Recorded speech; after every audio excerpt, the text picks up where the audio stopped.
Rimini's historic Cinema Fulgor. Steve Stark, producer of Wednesday and The Handmaid's Tale, and executive producer David W. Zucker. Together, discussed the future of global television production and the evolving role of major creative studios in the modern audiovisual landscape. This is a Mauxa-Dailybloid special report. Forme usano moltissimo gli algoritmi, c'è rimasto un po' di spazio anche per l'istinto puro del produttore e questa forte competizione che c'è sul mercato sta soffocando la creatività oppure sta alzando ancora di più la qualità delle serie? I mean, it can't suffocate creativity. I think the lesson, having sort of experienced the arc of history of the last 40 years in the industry, is one that the greatest lesson is you have to persevere with those things that inspire you, and that you're determined to bring those stories to an audience. And the challenge is to find one partner who is willing to walk that path with you. And there are times when that's more difficult, and there are times like 10 years ago when we were, living basically the roaring 20s, when there was more content than had ever been in television produced in the history of the industry. So much so that there weren't studios spaces, there weren't even accountants to hire on these shows because everybody was working. We are now on the other side of that, but I'd say in both, it's hard to separate what's going on in America politically with what's going on in our town creatively, but I think the guiding light to me is that when things are at such a stress moment, the benefit of that is it's very clarifying about what is important to do with your life and with your storytelling. And so those things may take twice as long and be twice as hard to gain half as much, but that doesn't mean that isn't the effort you should continue to make, because otherwise, what's the point? So I think that's the upside of it is, yes, the buyers are not embracing, they're not encouraging, but that doesn't mean that there still won't be opportunities to get those projects produced. And one who's lived long in the shadows of all of the shows that Steve has produced, I have somebody that I can constantly be inspired by. I would say what I really miss are the cowboys and the cowgirls who shoot from their head, right? They make these networks and they can make decisions based on their gut, based on their passion, and those people are not able to play in the game anymore because the data of information that these large companies require to use to make decisions. And I understand there's a lot of information. Why would you not use it? Why would you not take advantage of it? I have a show right now that we are redoing slightly, that it's locked, we're done. They came to us and said, here's our testing says this. So we listened and we're making changes. We're doing it, we listen to it. But the problem is sometimes the information freezes everybody. It's like, oh my God, we have to make decisions. What else do we get? More information. And why would you not use it? And does information and does that data lie? I don't think it lies, but I think it's misused sometimes by making decisions. And the thing about this of all is that every show that really makes a mark in our business doesn't feel like the other shows that preceded it. It's unique, it's original, it's fresh, it's not what you program, and data doesn't show you that those are successful because there's no data to show from that. They say, oh no, let's do another show about a bowling alley because the bowling alley shows work.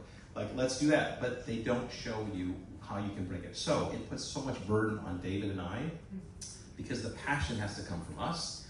We have to try to make it infectious to make the people that can't make decisions until data comes in work. So it just puts burden on us to have the passion come in from us.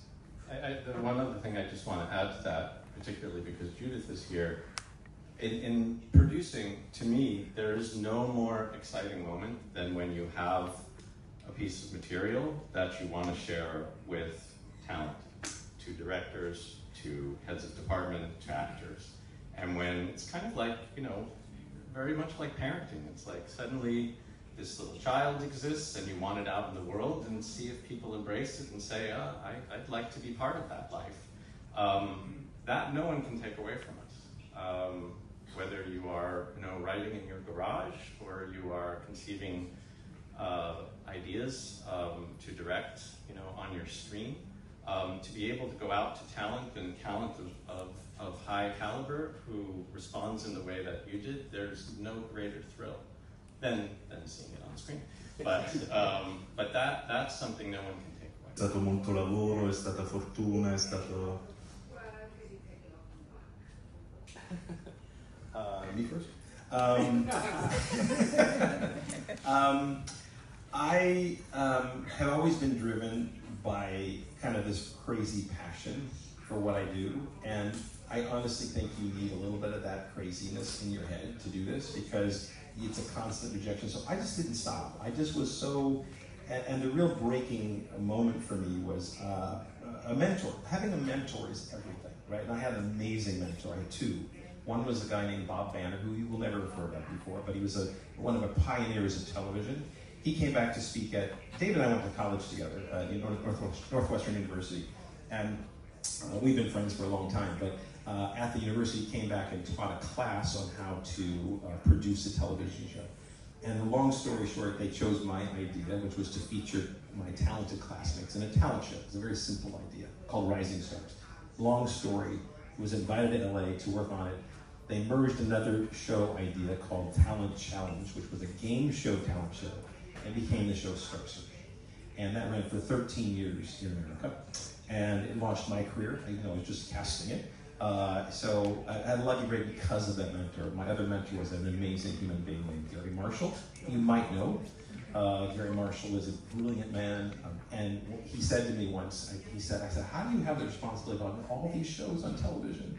And what's your responsibility? He said, my responsibility is to be kind. And I've never forgotten that.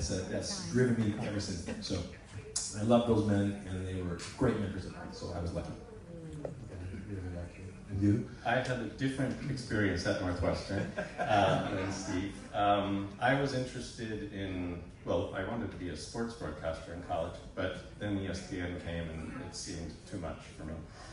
So I was interested in writing, but I wasn't raised in a family where I could countenance living a life of such uncertainty.